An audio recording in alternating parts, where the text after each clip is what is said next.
savez, tout ce qui touche aux droits humains, c'est des causes que je partage.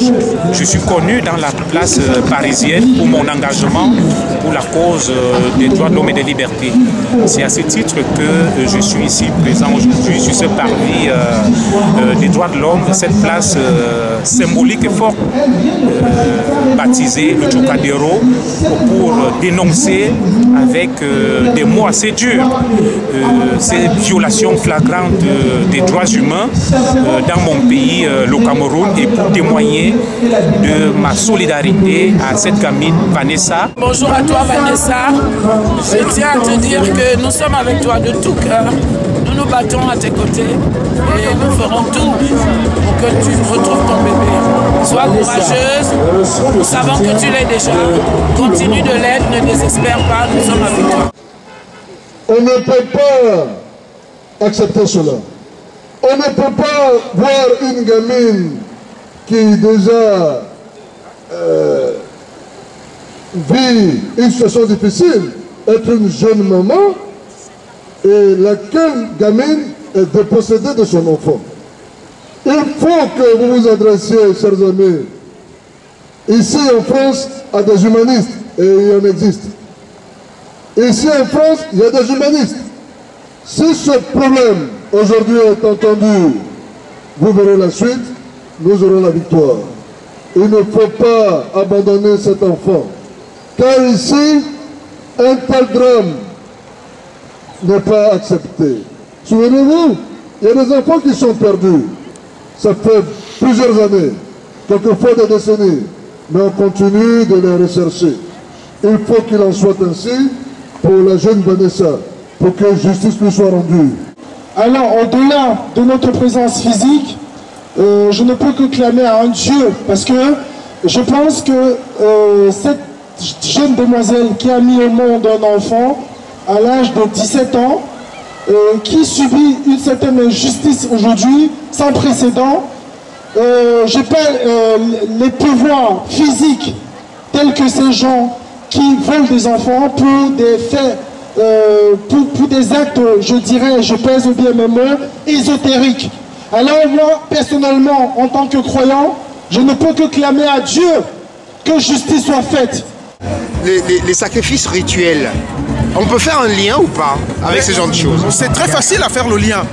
Vous savez, on retrouve, si l'on suit la thèse gouvernementale qui veut que l'enfant de Vanessa ait été retrouvé mort et enterré en Coteng avec les organes génitaux qui avaient disparu, ça signifie en réalité qu'il y a au Cameroun des maîtres ritualistes où en fait l'on assiste à la dissécation des enfants ou les êtres humains, ou alors tout ce que vous voulez. Par exemple, on dit le trafic des organes, c'est à condamner. Il faut le condamner. Moi, j'invite par votre canal le peuple camerounais tout entier, les élèves, les étudiants, les femmes au village, les femmes dans les marchés, à se lever comme un seul homme pour protester contre l'ignominie. Parce que ce qui se passe au Cameroun, le trafic d'êtres humains doit être condamné. Ça signifie en réalité que nous n'avons pas fait une psychanalyse collective pour sortir de la traite négrière. Je viens porter mon soutien à une sœur à qui on a enlevé son bébé, pratique qui ne se fait surtout pas en Afrique, mais qui a été ramenée par des gens, par une tradition occidentale satanique, on peut appeler la franc-maçonnerie ou autre chose.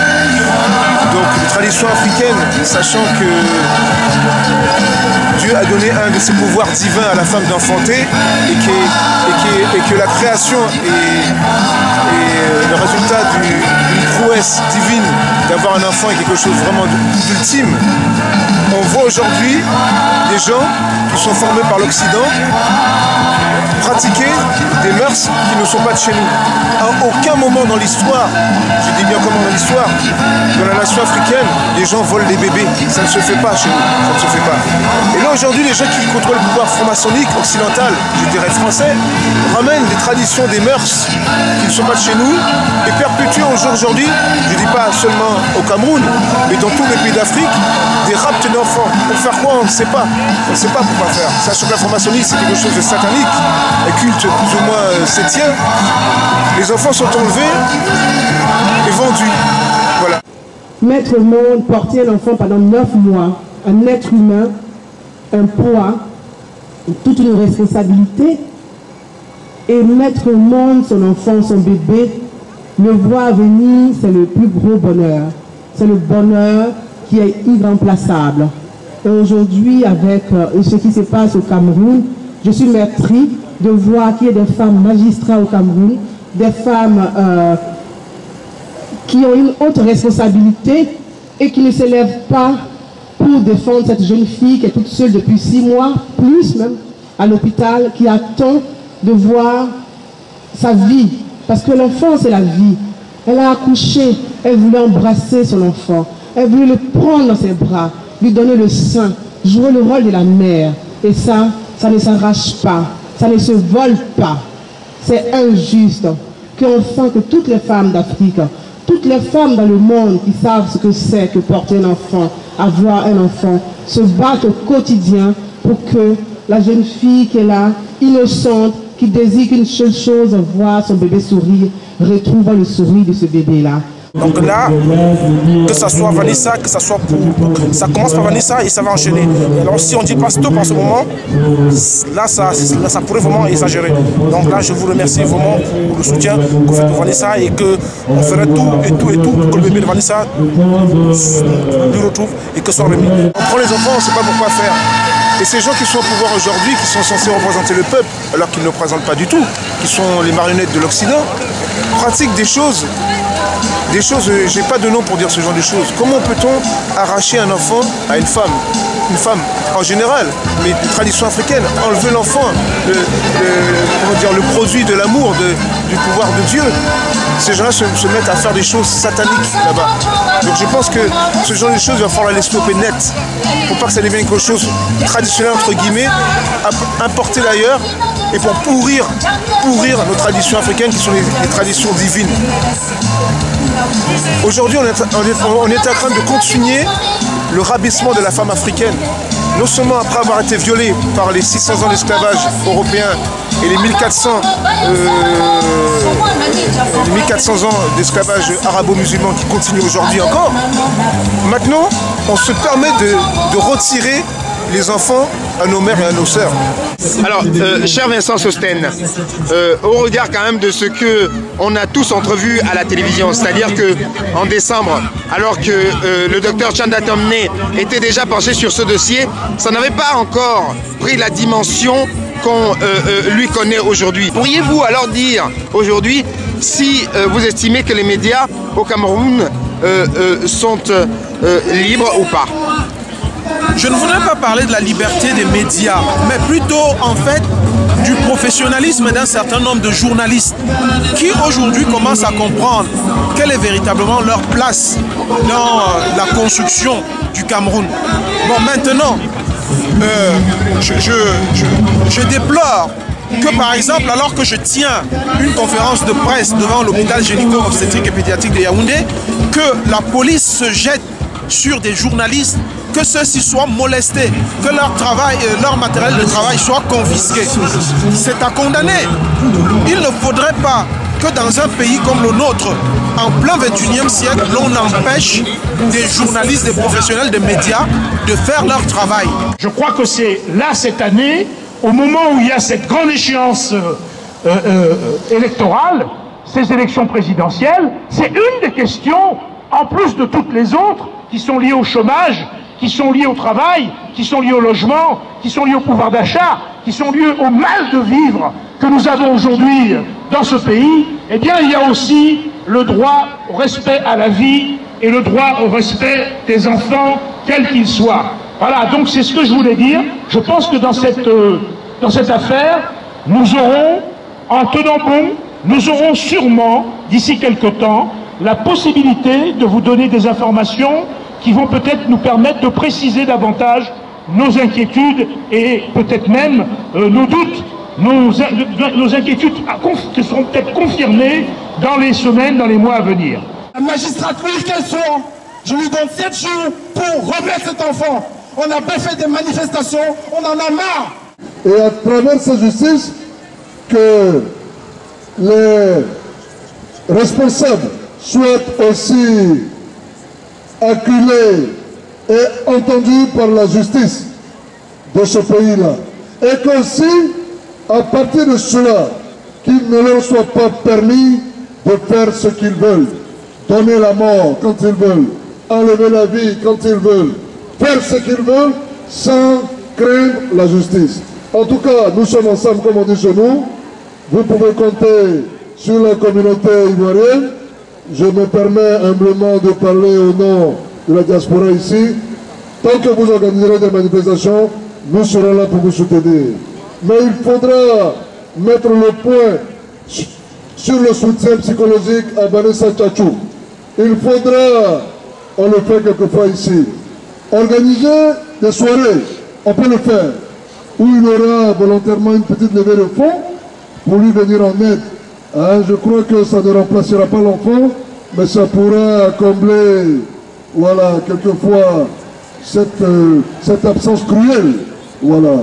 En tout cas, on est ensemble, que Dieu la soutienne dans cette épreuve difficile, et puis continuons, il faut qu'on soit unis, je vous remercie. Je vous remercie à tous et à toutes, et je vous demande de continuer à soutenir l'affaire qui concerne cette mère de famille, Vanessa Tchatchou, et son enfant qui a disparu. Je vous demande de soutenir et d'imaginer que vous aussi, vous êtes peut-être déjà parents, et peut-être que demain vous serez parents, et que vous êtes concernés, quel que soit le pays où vous êtes. Ceux qui sont derrière leur clavier, qui n'osent pas sortir, qui essayent de se lever, et qu'en un seul homme, on dise non au vol du bébé dans notre pays, non au trafic d'enfants, non au trafic d'organes.